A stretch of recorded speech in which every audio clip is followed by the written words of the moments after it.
Assalamualaikum warahmatullahi wabarakatuh. Pada pembelajaran kali ini adalah pembahasan tentang manfaat bekam secara ilmiah, manfaat bekam secara empiris, manfaat bekam secara uji klinis. Dan alhamdulillah sudah ribuan, bahkan puluhan ribu klien kami yang secara empiris bahkan secara uji ilmiah atas izin Allah sudah merasakan manfaat dari bekam. Yang kolesterolnya tinggi, yang darah tinggi, yang triglycerida tinggi, yang gula darah, yang tubuhnya kaku, sering masuk angin, gangguan mah, bahkan hingga pada gangguan jin sekalipun, alhamdulillahirrahmanirrahim, atas izin Allah sudah merasakan manfaat dari bekam. Dan itu juga dari beberapa khasiat bekam. Para pemirsa rahimakumullah, ya, dari beberapa fakta yang sudah diuraikan oleh para ahli, para profesor, ya, para dokter di berbagai negara, bahkan juga dalam negeri. Nanti insya Allah juga akan anak kutip beberapa pendapat-pendapat ahli tentang manfaat dari bekam. Yang pertama adalah bekam itu melancarkan peredaran darah dengan menghilangkan sumbatan dalam pembuluh darah. Para pemirsa rahimakumullah, sederhana saja ya. Jadi saat terjadi pengkopan, di kop, semisal ini adalah bagian tulang punggung, ya, bagian tulang punggung. Saat terjadi pengkopan, ketika terjadi pengkopan awal, daerah yang di dalam kop ini terdapat bendungan negatif dan akan terjadi hipoksia. Apa hipoksia? Jadi di situ dibendung, ya, udara negatif, hawa negatif, gas negatif, patogen negatif, ya, untuk keluar dari dalam tubuh, ya, nggak keluar tuh. Dan saat ini pula terjadi dilatasi, terjadi pelebaran pembuluh darah, Cus, tuh bunyinya ya, nampak ya. Ini ada nampak sudah seketika keluar keringat. Keluar keringat dari beberapa pendapat adalah reaksi dari tubuh yang harusnya terkeluarkan lewat keringat, ya, si detoksifikasi. Tapi ini tidak maksimal sehingga dituntaskan insya Allah dengan bekam ini. Lanjut tadi, terjadi dilatasi, pelebaran pembuluh darah. Maka bagi orang-orang yang penderita hipertensi, orang-orang penderita darah tinggi, orang-orang penderita gejala stroke, maka bekam insya Allah sangat sekali efektif sebagai treatment pengobatannya, insya Allah seperti itu, ya. Jadi di dalam pembuluh darah ada yang sudah terjadi aterosklerosis, penumpukan, penyumbatan, stagnasi, ya, oleh lemak-lemak darah, oleh triglycerida, oleh kolesterol LDL, maka bekam insya Allah salah satu solusinya. Itu yang pertama. Yang kedua adalah bekam insya Allah menghilangkan zat sisa endapan pada sumbatan pembuluh darah kecil yang biasanya terdapat pada kulit. Sisa endapan tersebut dapat menghambat arus pembuluh darah balik. Endapan tersebut biasanya adalah kolesterol LDL, kolesterol jahat, low density low protein, trombus, sisa metabolik, toksin, ataupun aneka residu, aneka oksidan, aneka radikal bebas yang masih tersimpan di dalam tubuh yang belum sempat terkeluarkan, ya. Wajar bila seorang profesor Jerman mengatakan setelah melakukan uji ilmiah, uji klinis, bekam dapat menaikkan sel interferon 10 kali lipat lebih hebat daripada terapi akupuntur, ya. Nanti insya Allah akan di-share pendapat beliau, ada di dalam modul yang dibagikan kepada para pemirsa. Masya Allah. Apa itu sel interferon? Sel untuk menguatkan agar mencegah tindakan preventif dari penyakit tumor dan kanker. Masya Allah. Alhamdulillahirrahmanirrahim. Itu yang kedua. Yang ketiga, ya, bekam, ya, insya Allah mencegah terjadinya aterosklerosis, penimbunan, penyumbatan pada pembuluh-pembuluh darah.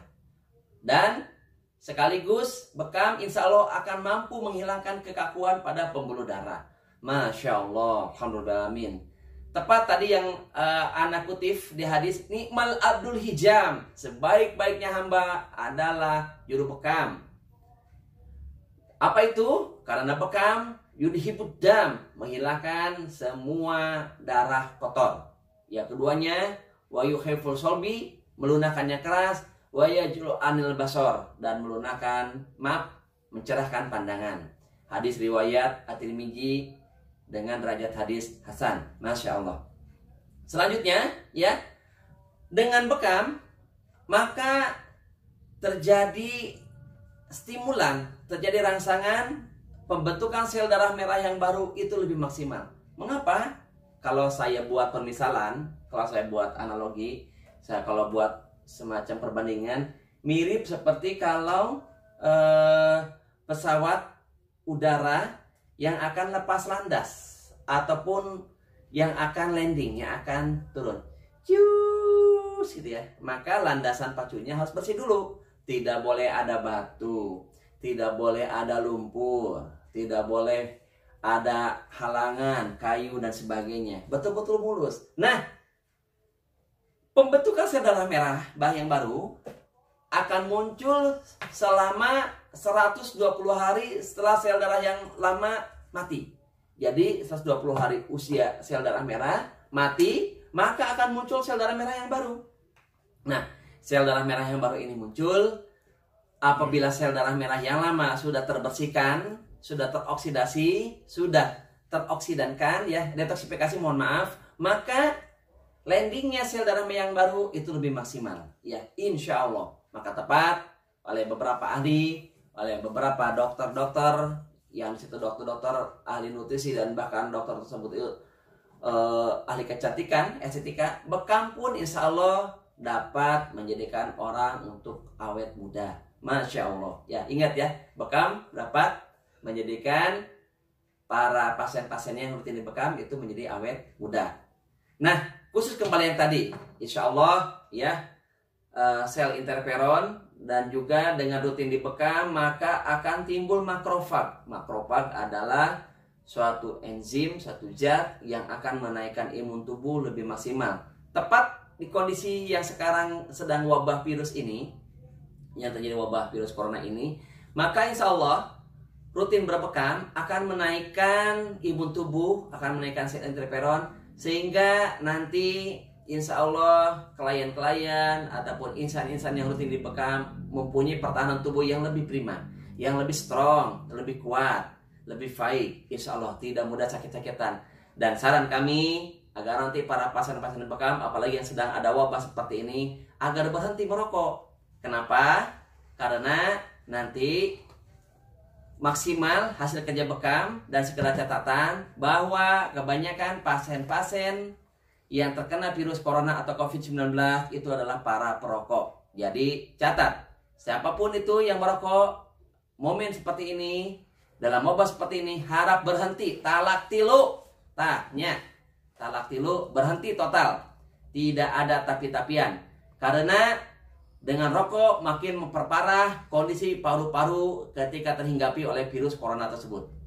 Lanjut ya. Yang kelima, bekam insya Allah akan merangsang aktivitas sumsum tulang belakang. Karena ya, si pembentukan sel darah yang merah yang baru itu kan ada sumsum tulang belakang.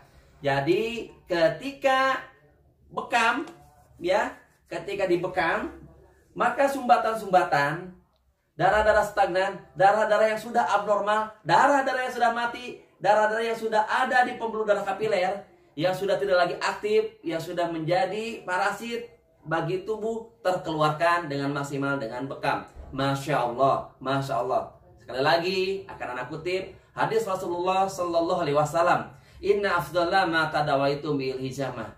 Tahu di hadis yang lain, Inna fil hadmi syifa. Sesungguhnya di dalam bekam ada kesembuhan. Masya Allah. Alhamdulillahirrahmanirrahim. Oke, next ya. Bekam pun meningkatkan efektivitas penyampaian zat makanan dan oksigen ke semua sel karena terbentuknya sel darah merah yang baru. Ibarat kalau kita mobil, motor, saat kita ganti oli, tune up, gimana rasanya? Gereng, gereng. Lebih nyaman, lebih fresh, lebih enak ya, dan lebih bertenaga. ketimbang ya mobil, motor yang sama sekali belum pernah diganti oli. Oh, tentu parah ya, bahaya. Itu mobil, itu mesin, itu motor, itu kereta. Ya, itu bicycle. Apalagi